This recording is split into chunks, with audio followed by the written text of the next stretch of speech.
नमस्कार, मैं हूं ऋचा शर्मा। आप सभी दर्शकों का अन्नदाता कार्यक्रम में स्वागत करती हूं। किसान का जीवन बहुत मुश्किल होता है। वो अपने खेतों में लंबे समय तक काम करता है, उसका ध्यान सदैव फसल में ही लगा रहता है। वो अपनी कड़ी मेहनत की ताकत पर अपना जीवन व्यतीत करते हैं। ऐसे ही किसानों की प्रगति के लिए हम खेती बाड़ी से जुड़ी कुछ महत्वपूर्ण जानकारियां आप तक लाते हैं। हर रोज सुबह आपके सामने हाजिर होते हैं। तो चलिए कार्यक्रम शुरू करते हैं और सबसे पहले देखते हैं क्या है आज के अन्नदाता में। बरसीम की खेती से पशुओं को मिलेगा भरपूर हरा चारा। पॉलीहाउस में एंथूरियम फूल खेती से किसान हो सकते हैं मालामाल।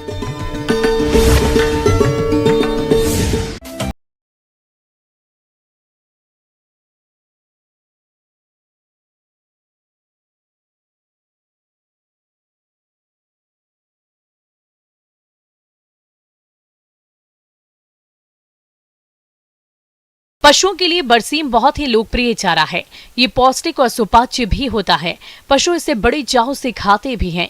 इसके अतिरिक्त ये लवणीय और क्षारीय भूमि को सुधारने का काम भी करता है। फिलहाल इसकी बुआई का सही वक्त चल रहा है। इसकी खेती करके आप न केवल पशुओं को हरा चारा उपलब्ध करा सकते हैं, बल्कि इसे बेचकर अच्छी आमदनी भी कमा सकते हैं। तो चलिए बरसीम की खेती के बारे में जानते हैं कृषि विज्ञान केंद्र जिला समस्तीपुर के कृषि विशेषज्ञ डॉक्टर के तिवारी से।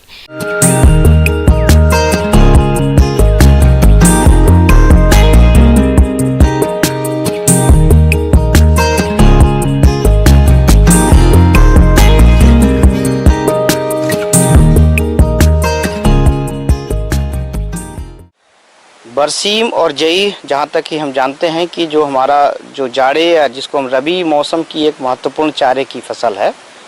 बरसीम जो एक दलहनी चारा है, न केवल पशु स्वास्थ्य के लिए लाभदायक है बल्कि हमारी जो मृदा है उसके लिए भी लाभदायक है, क्योंकि हम सब जानते हैं कि दलहनी फसलें जो होती हैं वो वायुमंडलीय नाइट्रोजन को अपने यहाँ उसको कैप्चर करती हैं और उसकी जो उर्वरा शक्ति है उसको बढ़ाती हैं। दुधारू पशुओं के लिए बरसीम बहुत ही पौष्टिक और स्वादिष्ट हरा चारा है।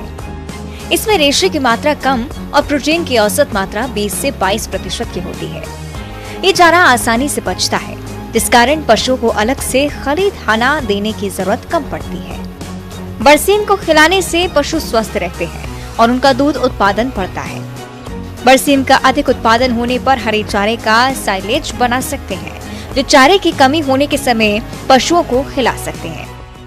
तो बरसीम लगाने के लिए सर्वप्रथम हम ऐसे खेत का चुनाव करें जो मिट्टी दोमट मिट्टी हो और उसमें जल निकासी की उत्तम सुविधा हो, और खेत को अच्छी तरह से जोतने के बाद 2-3 जुताई करने के बाद जो सड़ी हुई गोबर की जो खाद है उसको लगभग 1 एकड़ में 2 से 3 ट्रॉली हम गोबर की खाद को डाल दें। लेकिन ये ध्यान रहे कि गोबर की खाद जो है वो सड़ी हुई होनी चाहिए। खेत को तैयार करने के बाद जब हम सड़ी हुई गोबर की खाद उसमें मिला देते हैं, तो उसके बाद जब बीज की बुआई की बात आती है तो उसके पहले हमको प्रजातियों का चुनाव करना होता है। और प्रजातियों के चुनाव के लिए हम बता दें कि आपको मेस्कावी है, बरदान है, उसके अलावा बरसीम लुधियाना 2 है, 1 है, 10 है। ये जो प्रजातियां हैं और तमाम जो प्राइवेट हमारी जो पार्टनर्स हैं उसको लेकर अपने यहाँ उसको हम लगा सकते हैं। बोने का जो समय है हमारा बरसीम का सबसे उपयुक्त समय होता है कि जब तापमान हमारा 20 से 22 डिग्री सेंटीग्रेड हो, क्योंकि उस समय जब हम लगाते हैं तो उसमें जो जमाव का जो प्रतिशत होता है वो ज़्यादा होता है। और हमारे अगर हम बिहार की बात करें, झारखंड की बात करें, तो ये समय हमारा लगभग 15 अक्टूबर और से लेकर 30 अक्टूबर के बीच का जो समय होता है वो इस तापमान में के बीच आता है। जहाँ तक बीज दर की बात है तो 1 हेक्टेयर क्षेत्र के लिए 25 से 30 किलोग्राम बीज की आवश्यकता पड़ती है। किसान भाइयों, बीजों को हमेशा किसी विश्वसनीय और प्रमाणित संस्था से ही खरीदें, और यदि बुआई के समय बढ़िया क्वालिटी का प्रमाणित बीज उपलब्ध नहीं हो तो स्थानीय बीजों का प्रयोग करना पड़ता है, जिसमें कासनी नामक खरपतवार के बीज मिले हो सकते हैं। कासनी के बीजों को अलग करने के लिए नमक 5 से 10 ग्राम को प्रति लीटर पानी में घोलकर उसमें बरसीम का बीज कुछ समय के लिए डालकर रखते हैं, जिससे कासनी का बीज हल्का होने के कारण घोल के ऊपर तैरने लगता है। फिर उसको अलग कर लें। इसके बाद 2.5 ग्राम थीरम या 2 ग्राम कैप्टान या 2 ग्राम कार्बेंडाजिम से प्रति किलोग्राम बीज को उपचारित कर लें। इसके बाद 1.5 से 2 लीटर गर्म पानी में 250 ग्राम गुड़ का घोल बना लेना चाहिए। फिर घोल को ठंडा करके इसमें राइजोबियम कल्चर के 2 पैकेट को मिलाएं। फिर इस मिश्रण को 25 से 30 किलोग्राम बीज पर छिड़ककर अच्छी तरह से मिलाएं और इसके बाद शोधित बीज को छायादार स्थान पर सुखाकर बॉयल कर दें। लगाने के लिए खेत हमने जोत दिया है, उसमें पानी भर दें और पानी भरने के बाद उसमें 2 से 3 सेंटीमीटर पानी का जो लेवल है उसको मेंटेन करने के बाद उसको हम बीज को छींट देते हैं। लाइन से लगाएं तो और अच्छा है, लेकिन चूंकि चारे की फसल है तो हम इसको छींट कर भी लगा सकते हैं। एक मेरा सलाह आप लोगों को यह भी है कि जब हम बरसीम की बुआई जब करते हैं तो साथ ही साथ लगभग 1 एकड़ के लिए 250 से 300 ग्राम या आधा किलो सरसों या राई का भी बीज भी उसमें हम मिला लें। उसका फ़ायदा क्या होगा कि इसकी ग्रोथ थोड़ी जल्दी होती है और जो पहली कटाई है हमको वो जल्दी मिल जाएगा। और साथ ही साथ अगर हम पोषण मान के अनुसार से भी देखें तो जो सरसों में सल्फर कंटेनिंग एमिनो एसिड जो होता है वो हमारे जानवरों के लिए, पशुओं के लिए काफ़ी लाभदायक होता है। तो पहली कटाई अगर हम समय से करेंगे तो आगे जो हमारी कटाई होगी वो मैक्सिमम उसको हम ले पाएंगे। बरसीम की अगली कटाइयों से अधिक उपज मिले, इसके लिए फसल को जमीन की सतह से 5 से 7 सेंटीमीटर की ऊंचाई पर काटें और प्रत्येक कटाइयों के बाद जरूरत के हिसाब से यूरिया का उपयोग करते रहें। किसान भाइयों, ये देखा गया है कि प्रथम कटाई के दौरान कम उपज मिलती है, परंतु दूसरी और तीसरी कटाई के समय सबसे अधिक उपज मिलती है। कटाई निश्चित ध्यान रखें कि 5 से 6 कटाई अवश्य करें, क्योंकि जो भी पोषण मान होता है अगर हम अधिक दिनों की जब कटाई करते हैं तो उसका जो प्रोटीन की जो मात्रा होती है वो घट जाती है और बाकी जो ऐस है, जो दूसरी जो चीज़ें हैं वो फाइबर है वो उसकी मात्रा बढ़ जाती है। तो कटाई का प्रबंधन अति आवश्यक होता है। इस प्रकार आप इस सभी बातों को ध्यान में रखते हुए यदि बरसीम की खेती हरे चारे के लिए करते हैं तो आपको इस फसल से हरा चारा औसतन 800 से 1000 कुंटल प्रति हेक्टेयर प्राप्त होगा। और इस बरसीम के चारे को आप सीधे ना खिलाएं बल्कि मशीन से कुट्टी करके खिलाएं और इससे पशु इसको आसानी से खा लेता है, साथ ही चारे की भी बचत हो जाती है। किसान भाइयों, अभी तक आपने खेती से जुड़ी हुई कुछ उपयोगी जानकारियां देखी। अब लेते एक छोटा सा ब्रेक, जल्द ही लौटेंगे और कार्यक्रम में आगे भी है खेती बाड़ी से जुड़ी कुछ महत्वपूर्ण जानकारियां, तो बने रहिए हमारे साथ।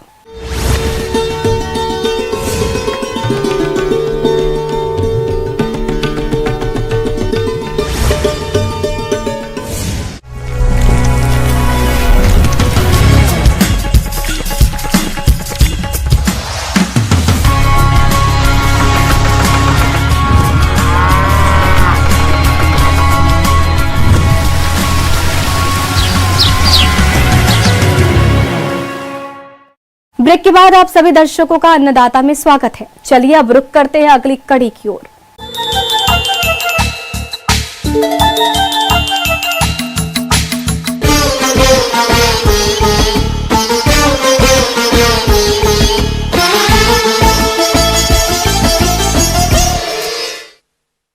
एंथोरियम एक सजावटी फूल है जिसकी मांग बड़े बड़े शहरों में काफी तेजी से बढ़ रही है और इस मांग को देखते हुए किसान पॉली हाउस में खेती करने लगे हैं। साथ ही इसकी खेती से अच्छी आय भी अर्जित कर रहे हैं।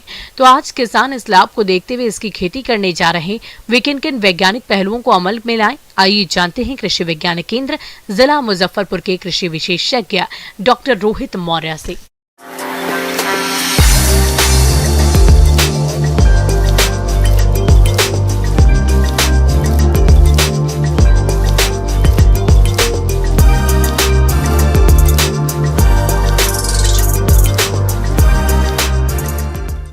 बाजार मांग को देखते हुए किसान भाई इस समय एंथोरियम की खेती अच्छे से कर सकते हैं। पहले एंथोरियम की खेती मेनली लोग बस अपने छोटे घरों में करते थे, जिससे कि सजावटी के रूप में करते थे, लेकिन अब व्यावसायिक रूप से इसकी मांग बढ़ती गई, जिससे किसान भाई इसे बहुत ज़्यादा लाभ कमा सकते हैं।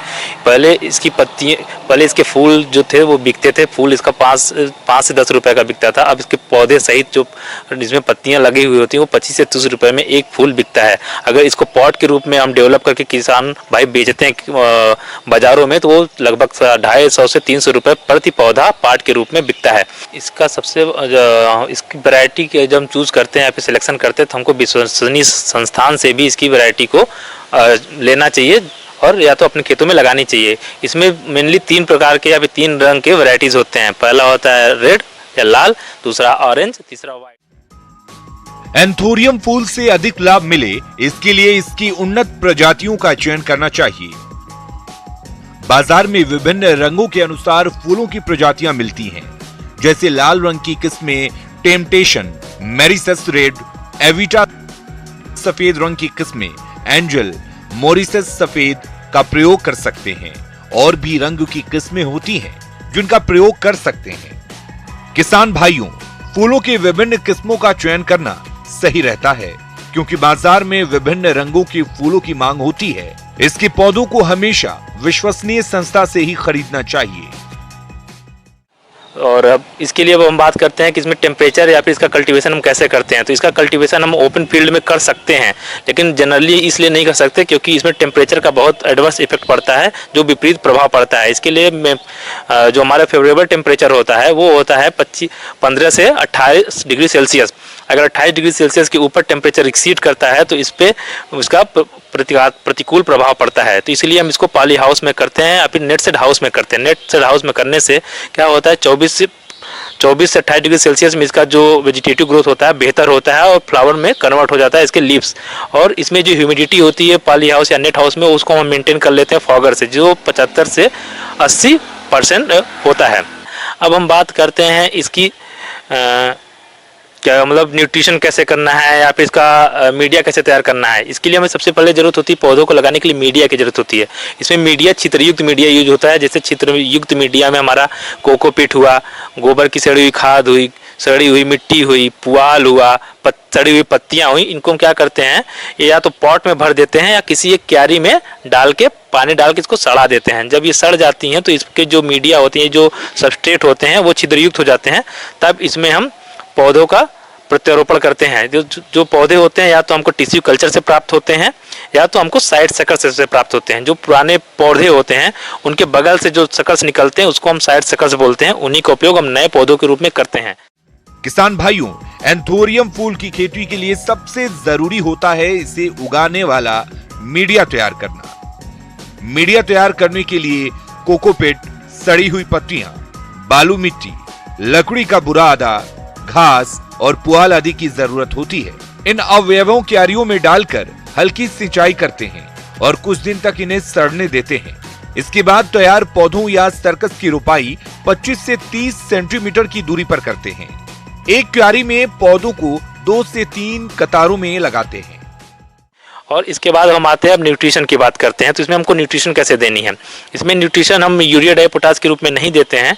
इसमें न्यूट्रिशन हम NPK का सोल्यूशन देते हैं, जो कि 5 ग्राम प्रति लीटर के हिसाब से या फिर 5 ml प्रति लीटर के हिसाब से हम पौधों पे स्प्रे करते हैं, जो कि हमारा वीक में 2 बार होता है। इसके बाद हम कैल्शियम नाइट्रेट या फिर मैग्नीशियम सल्फेट का 2 ग्राम का सोल्यूशन बना के 15 दिन में एक बार स्प्रे करते हैं। इसमें हमको माइक्रोन्यूट्रिएंट भी देने की जरूरत होती है, जिससे कि इसका पुष्प का डेवलपमेंट अच्छे से होता है। उसके लिए हमको 0.1 मिलीग्राम का एक सोल्यूशन बना के लगभग हफ्ते में एक बार इसको हम स्प्रे करते हैं।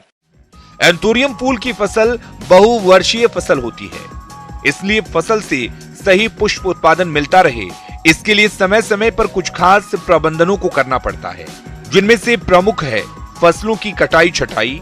प्रत्येक पौधों पर केवल 6 से 8 पत्तियां ही रखना चाहिए। शेष पुरानी पत्तियों और रोग ग्रसित पत्तियों की कटाई कर देनी चाहिए। इससे फूलों की बढ़वार अच्छी होती है। एक बार एक पौधे में 5 से 6 पत्तियां ही रखनी चाहिए, जिससे होता है कि उसका डेवलपमेंट, उसके कलर का डेवलपमेंट अच्छा खासा होता है। फसल में आमतौर पर रस चूसने वाले कीटों का प्रकोप होता है। इनकी रोकथाम के लिए इमिडाक्लोप्रिड 1 मिलीमीटर प्रति लीटर पानी में घोलकर छिड़काव करें। साथ ही रोगों का प्रकोप दिखाई देने पर कार्बेंडाजिम 1 ग्राम दवा प्रति लीटर पानी में घोलकर फसलों पर छिड़काव करें। और अब हम आते हैं हार्वेस्टिंग के पे। तो हार्वेस्टिंग में हमको क्या करना है कि ये लगभग पौधा लगाने के 6 से 8 महीने बाद अच्छे से डेवलप हो जाता है, तब इसमें फूल अच्छे से निकल जाता है।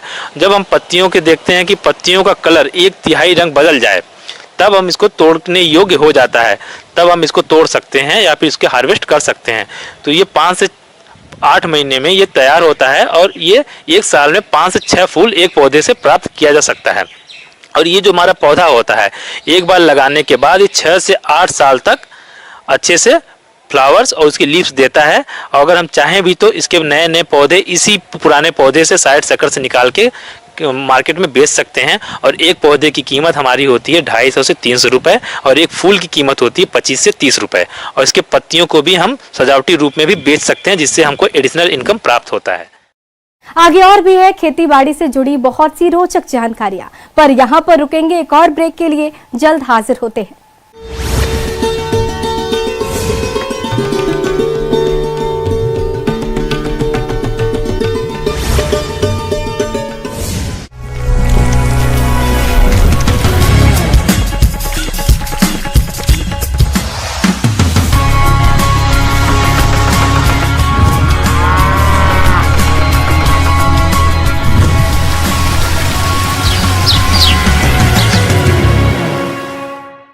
ब्रेक के बाद एक बार फिर से आप सभी दर्शकों का अन्नदाता कार्यक्रम में स्वागत है। बढ़ते हैं अगली प्रस्तुति की ओर।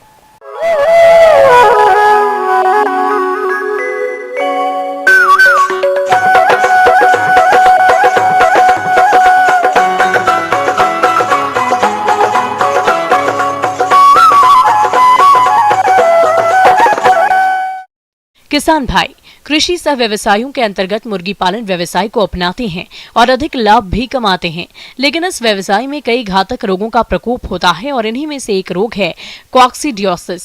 ये एक भयंकर रोग है। इस रोग के कारण मुर्गियों के चूजे बहुत तेजी से मरने शुरू हो जाते हैं, जिससे ये व्यवसाय घाटे में बदल जाता है। तो आप कैसे करें इस रोग की पहचान और समय रहते उपचार?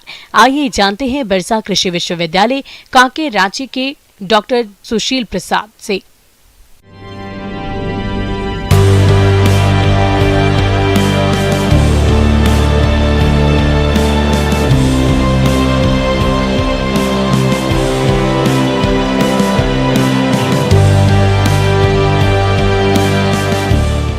कॉक्सीडियोसिस नामक बीमारी जो मुर्गियों में होती है और अन्य पशुओं में भी होती है, तो इसमें ख़ास तौर से ये देखा जाता है जिसे हिंदी में हम खूनी दस्त भी कहते हैं।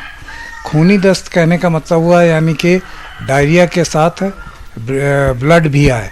तो इसे जानने के लिए आपको खूनी दस्त के लिए आप मुर्गियों में देखेंगे कि मुर्गियां जो है वो सुस्त पड़ जाती हैं और साथ में भोजन ग्रहण करना भी कम कर देंगे। और आप सबसे बड़ा लक्षण देखेंगे कि मुर्गियों का पंख जो है थोड़ा खड़ा हो जाता है और साथ में डायरिया होगा, और डायरिया में आपको ब्लड टिन जिसे कहते हैं हम वो मिलता है। मुर्गी में कॉक्सीडियोसिस रोग एक अत्यधिक घातक और एक संक्रामक रोग है। यह रोग मुर्गी पालन की सबसे गंभीर प्रोटोजोआ परजीवी जनित बीमारियों में से एक है। इस रोग में कमजोर हो जाने के कारण 100 तक मुर्गियों के चूजों की मृत्यु हो जाती है। बहुत से पक्षियों जैसे मुर्गी, टर्की, बत्तख, कोयल, तीतर, कबूतर, कौवे, गिनी आदि में देखने को मिलता है। लेकिन यह रोग मुर्गियों को प्रमुख रूप से प्रभावित करता है। इससे खासकर मुर्गियों के चूजे प्रभावित होते हैं और इससे प्रभावित होने पर चूजों की मौत सबसे अधिक होती है। तो इसके लिए आपको खास तौर से इसका जो ब्रॉयलर पालन कर रहे हैं तो उनके लिए 3 सप्ताह पर इसका प्रकोप ज़्यादा होता है, और अगर आप लेयर मुर्गियां रख रहे हैं तो ये किसी भी समय हो सकता है। और इसके होने का कारण ये है कि कॉक्सीडिया एक परजीवी है जिसके अंडे आपके लीटर यानी कि जो बिछावन मुर्गियों का बिछाते हैं, अगर उसमें नमी है तो उस समय आपको ये मुर्गियां जो है वो भोजन के साथ में उसके अंडे को भी ग्रहण कर लेती हैं और वो उसके शरीर में जाकर आंत में ये कॉक्सीडिया जो है मल्टीप्लाई करता है और साथ में इनको एक इंटेस्टाइन के अंदर में आपका, तो इस तरह के, और एक साथ में हो सकता है कि बहुत ज़्यादा तादाद में आपकी मुर्गियां या चूजे मरने लगें, तो आप इसका पोस्टमार्टम अवश्य कराएं। पोस्टमार्टम कराने पर आपको ये पता लग जाएगा कि ये कॉक्सीडिया से मर रही है, तो कॉक्सीडिया के उपचार पर आप देखें। कॉक्सीडियोसिस रोग से बचाव के लिए सबसे जरूरी है इसके लिए साफ सफाई। सप्ताह में कम से कम एक बार समय पर मुर्गीशाला की सफाई करें, साथ ही चूने का भुरकाव भी करें। दवा से मुर्गीशाला को अवश्य धोएं। इंक्यूबेटर की सफाई, बर्तनों की सफाई भी जरूरी है। रोग हो जाने पर मुर्गीशाला का लीटर अवश्य बदलें। बीमारी बचाने के लिए समय पर मुर्गियों का टीकाकरण कराएं। रोगित पक्षियों पर तत्काल ध्यान देना चाहिए और रोग से मरे हुए पक्षियों को गड्ढे में दबा देना या जला देना चाहिए। कॉक्सीडिया में खास तौर से कुछ दवाएं हैं जिसको कि आपको समय समय पर, अगर आप डीप लीटर में मुर्गी पालन कर रहे हैं तो समय समय पर इसे आप चलाएं। 1 महीने 2 महीने के अंतराल पर अगर आपके यहाँ प्रकोप होता है तो इसे एम्प्रोलियम नाम की दवा आती है। एम्प्रोलियम आप इसे पानी में घोल कर भी दे सकते हैं।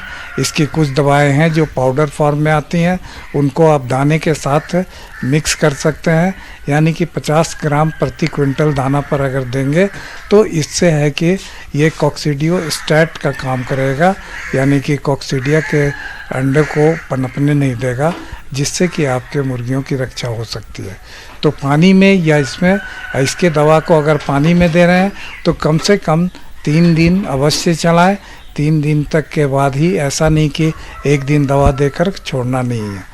और इससे करने पर और बचाव के लिए आप लीटर का मैनेजमेंट समय समय पर आप जो बिछावन बिछाए हैं उसमें आप चूना मिलाकर उसे उलट पुलट करें, तो इससे उसके अंदर का मॉइस्चर ख़त्म होगा। खास करके बरसात शुरू होने पर इस बीमारी का प्रकोप ज़्यादा होता है। इन बातों का आप ध्यान रखेंगे तो कॉक्सीडिया से निजात मिलेगी।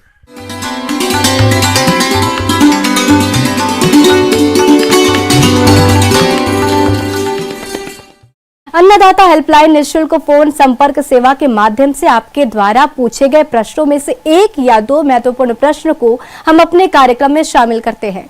इसी के तहत आज का चयनित प्रश्न और उसका जवाब इस प्रकार है। आज की अन्नदाता हेल्पलाइन में हमने जिस प्रश्न को शामिल किया है उसे पूछा है। गांव गोहल, जिला कोडरमा के रवीश महतो ने आपने केले के बाग में पनामा विल्ट रोग की रोकथाम के बारे में जानकारी चाहिए है, तो इसके लिए देखिए कार्यक्रम का यह अंश।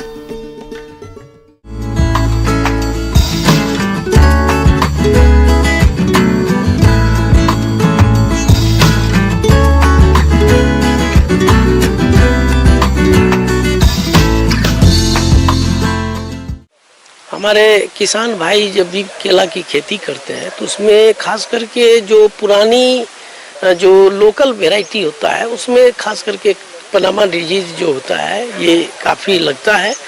और ये कई वैरायटी है जो मालभोग है, कोठिया है, मुठिया है या सब्जी वाली बतीसा, कई वैरायटी है। उसमें इस तरह का अगर हमारे किसान भाई खेती बागवानी करते हैं केला का तो उसमें पनामा डिजीज का प्रकोप होता है।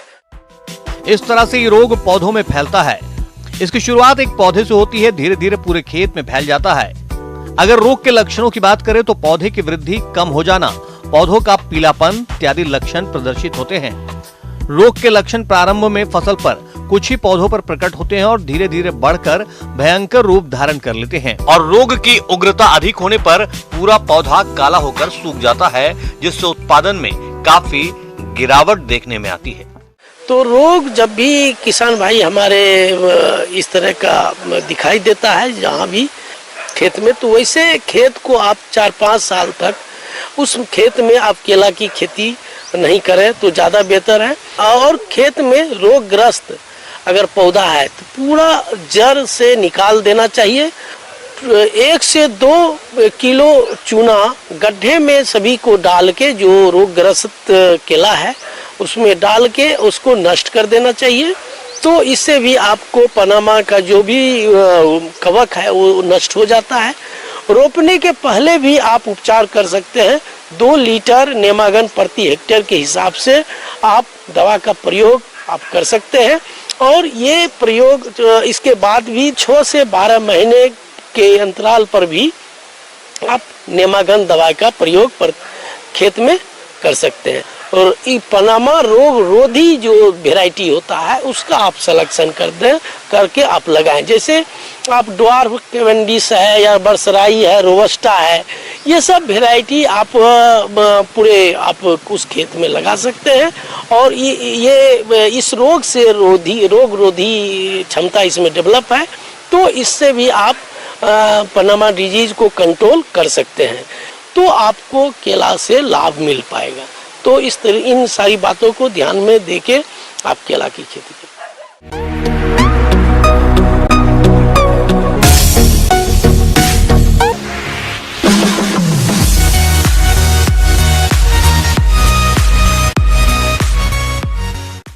आइए अब एक नजर डालते हैं राज्य के कुछ चुनी हुई मंडियों के प्रमुख फसलों के बाजार भाव पर।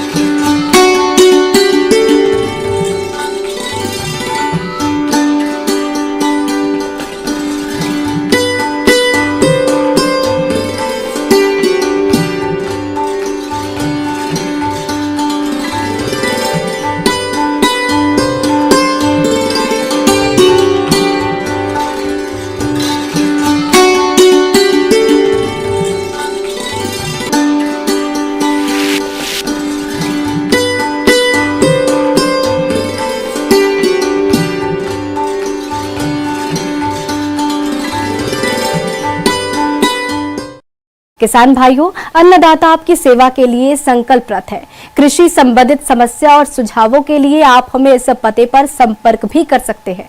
प्रोड्यूसर अन्नदाता, news 18 Bihar Jharkhand, Ramoji film city, Hyderabad 501512। साथ ही आप हमें ईमेल भी कर सकते हैं। हमारा ईमेल है p18annadatabihar@nw18.com। इसके अतिरिक्त आप हमें निशुल्क हेल्पलाइन नंबर 180088926163 पर सोमवार से शनिवार सुबह 10 से शाम 4 बजे के बीच संपर्क कर सकते हैं। किसान भाइयों, अब समय हो रहा है आपसे विदा लेने का, तो हमारी अन्नदाता टीम को दीजिए इजाजत। कल फिर आपसे होगी मुलाकात कृषि संबंधित कुछ और महत्वपूर्ण जानकारियों के साथ। नमस्कार।